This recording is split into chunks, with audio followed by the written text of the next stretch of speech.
beloved Boss Mike Cervera.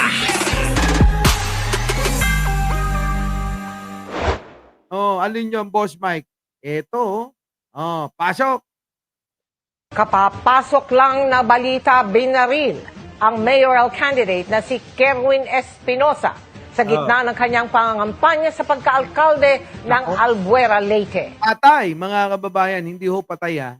Binaril daw ho ito't nasugod sa ospital. Natatandaan niyo po ba si Kerwin, mga kababayan?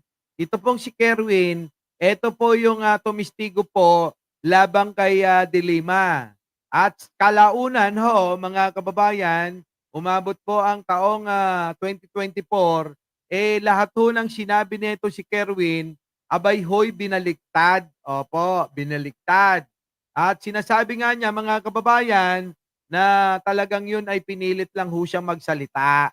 Ngayon ho, ay tumatakbong mayor sa Albuera, Leyte, mga kababayan, at eto nga ho ay dagsenggasat na paltugan. Nabaril ho, mga kababayan, nabaril. Oo. Sige, tuloy. Ayon sa kanyang kapartido na si Carl Kevin Batistis, nangyari ang pamamaril pasado alas 4 ng hapon kanina sa barangay Tinag-an. Sabi ng hepe ng PNP Eastern Visayas, isinugod sa Ormoc Hospital si Espinosa na nagtamo ng tama ng bala ng baril sa balikat. Ay, balikat lang pala, mga kababayan eh. So ibig sabihin, ligtas pa yan. Kaya pa. Kaya pa, no? Ay, Boss Mike, late ako sa live mo. Oo nga eh, Aqua Ray eh. Ay, Aqua Ruby. Oo. Tuloy. Ano pa nangyari? Wala pang detalye sa kanyang lagay. Hindi pa rin tukoy ang pagkakakilanlan ng gunman. Patuloy ang investigasyon sa insidente. Nako, mga kababayan. Ang hirap talaga maging politiko, no? Talagang patayan dito, patayan doon. Kaya kayo, mga kababayan, ulitin ko lang, naisin nyo nang maging simple ang buhay. Kaysa ho, mga kababayan, magaya kayo sa mga yan. Nagpapatayan sila dahil sa posisyon. Ano ba meron dyan? Ako'y nagtataka, mga kababayan eh. Baka naman pwede nyong liwanagan yung aking isipan. Ako'y nagtataka dahil yung kanilang gusto, mga kababayan, unang-una sa lahat, yung pagiging leader, yung pagiging tagasilbi sa mamamayang Pilipino.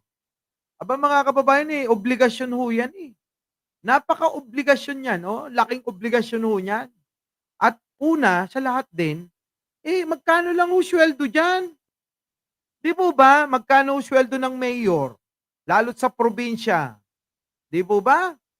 Umaabot po ba yan ng 100? Siguro hindi aabot ng 100 yan, mga kababayan. Tapos magtatrabaho ka ng napakarami. Ano po? Ngayon ang tanong, bakit kayo nagpapatayan sa ganyan? Di mo ba? Bakit kayo nagpapatayan sa ganyan? Kung kayo ay maninilbihan, magtatrabaho. Di ba? Maliban na lang kung ang gagawin ninyong mga hinayupak kayo ay magnanakaw sa gobyerno. Ewan ko, bakit kailangan magpatayan? Sa totoo lang ho eh. Kung ang gawin na lang kaya natin, mga kababayan, hindi na ho makakahawak yung mga opisyal ng gobyerno. Isa na lang ho hahawak. Di ba ma? Yung tresurera na lang. Doon na lang. Parang ganito lang, 'di ba, sa isang kumpanya, ang mga manggagawa hindi naman makakahawak ng pera. Kapag ka bumili ka, inutusan ka ng kumpanya nyo, bumili ka ng materyales, may balik yun na resibo. Hindi ka makakapagnakaw doon. Makakakupit ka siguro, konti lang. Para maiwasan ng ang pangungurakot. Ano po? Ngayon. Edi, kung ganon, lahat doon na lang manggagaling. Si sweldo si mayor, bigyan nyo ng ATM. Para deposit na lang ng deposit sa ATM niya. Di ba? May kailangan bilhin. Hindi na ang mayor, hindi na ang congressman, hindi na si senador. Hindi na ho ang bibili, hindi na ho sila. mag-uutos na po ng iba. O, ano kailangan mo? Orderin mo dito. Saan? Sa isang malaking warehouse na ang magmamay-ari ay gobyerno. O, di yung gobyerno, sila pa rin ang kikita. Di mo ba? Kaya alam nyo mga kababayan, boto nyo kaya ako maging presidente at ako magmaneho niyan. Simple lang ho, mga kababayan. Kung gusto talaga nating walang korupsyon, wala na hong proyekto na na ibibigay na dadaan kay congressman, kay mayor, kay senator. Wala na ho. Ang gawin natin mga kababayan, lahat bilhin nyo sa isang malaking warehouse na ipapatayo ko. Macdan Dame, thank you. Doon, bumili kayo. Ano bibili nyo? Kailangan nyo ng simento, kailangan nyo ng bato, pampatayo ng ng multipurpose hall ninyo, pampatayo ng eskwelahan, pampatayo ng barangay, pampatayo ng kung ano-ano. Pagpapagawa ng kalsada, bibilin nyo sa isang hardware. At ang nagmamay-ari ay gobyerno. Langya, mga kababayan. Tandaan nyo pag ako naging presidente. Kaya mag-alala, gagawin kong kanang kamay si presidente.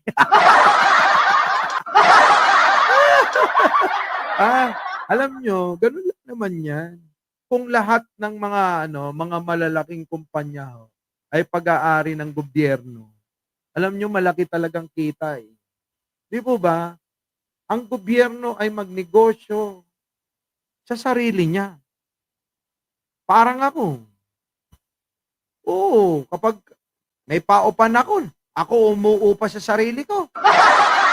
Oo, inuupahan ko yung sarili ko eh. Bakit ito? Para makita natin kung paano yung kita. Hindi siga-siga ka. Hindi porke ikaw na may-ari ng paupan eh. Pag pumasok ka doon, gusto mo ganun-ganun na lang. Hindi! Pagka ikaw gumamit ng kwarto dyan, magbayad ka. Di mo ba? Kapag hindi kasi hindi kasi nagbayad, hindi mo makikita yung kita. Di mo ba? Lahat ng pangailangan. Tulad niya mga kababayan, ang tubig, MWSS, Meralco, putik na yan. Lahat yan mga kababayan, dapat maging pag-aari ng gobyerno. Para ano? Para tayo makinabang. Tayong mga Pilipino.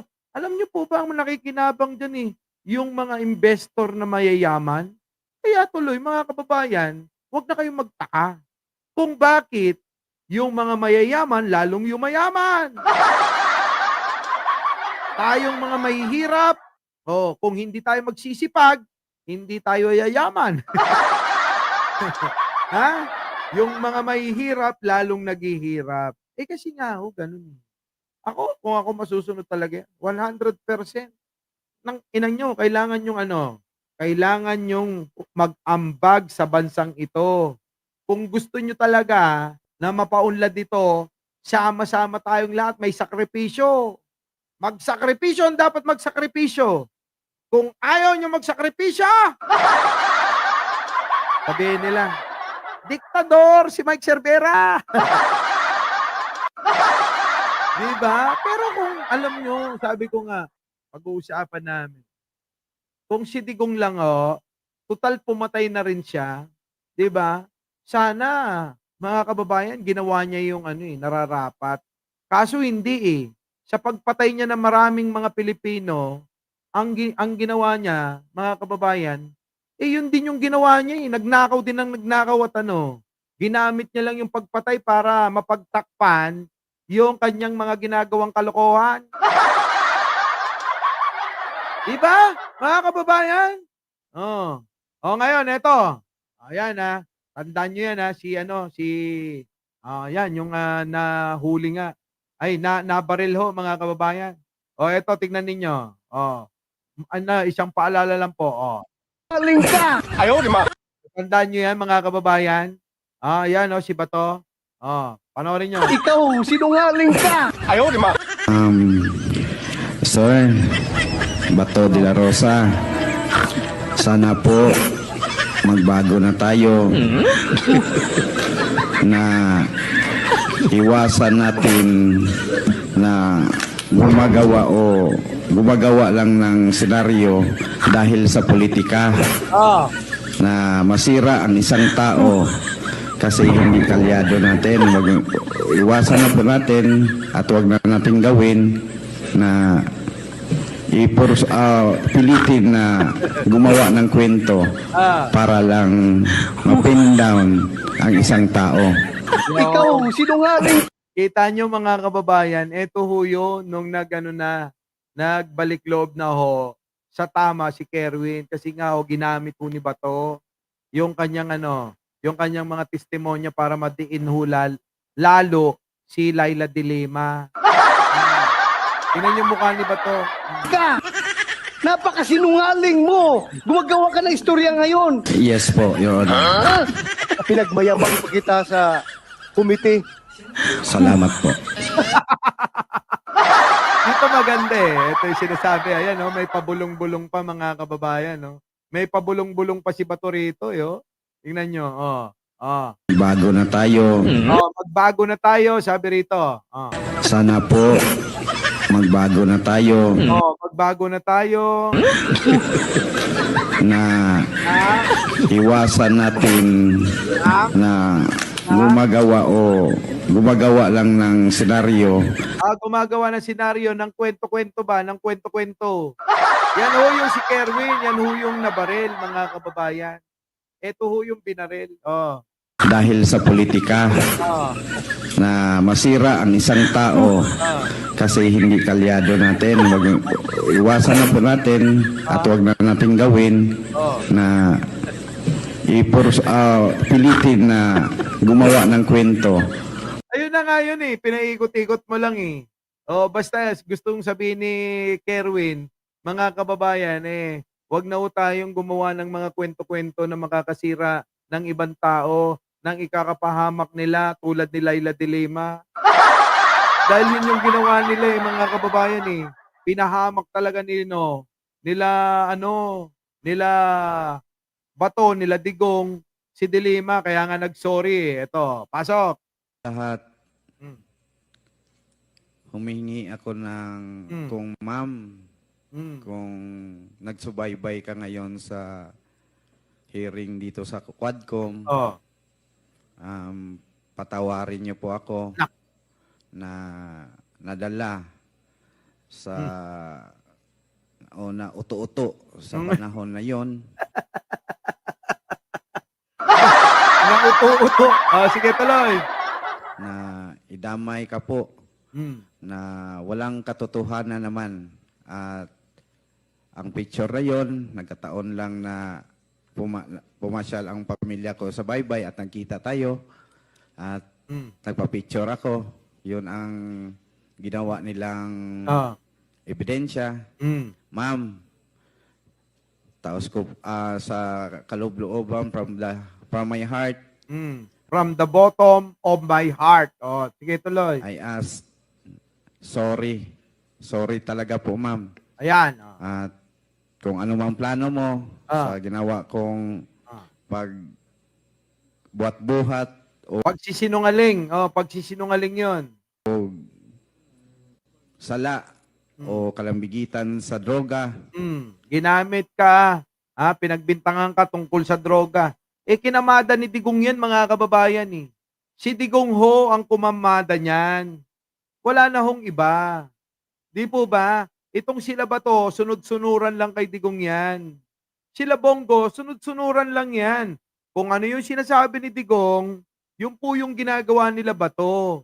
Ganito gawin ninyo, ganyan gawin ninyo, ganito. Kunin nyo yung tao na yan. Patayin nyo tatay niyan. Di ba pinatay yung tatay niyan? Saan kayo nakakita, mga kababayan? Sisilbihan ng warrant sa loob ng kulungan. Magsisilbi ka ng warrant, nasa loob ng kulungan? Tapos, mga kababayan, pagdating sa loob, sabi, lumaban? Lang iyak, mga kababayan. og unsay imong buhaton. Andam ko mo dawat, ma'am. Pero ang ako alang ihangyo, mangayo ko nimo pasaylo sa akong gibuhat. Hindi ko na naintindihan yung pagpapakawan niya. Nagpapakawan na siya. Humingi na po ng tawad, mga kababayan, si Kerwin Espinosa. Oo, sa mga nagawa niyang pagsisinungaling laban sa kanya. Our beloved Boss Mike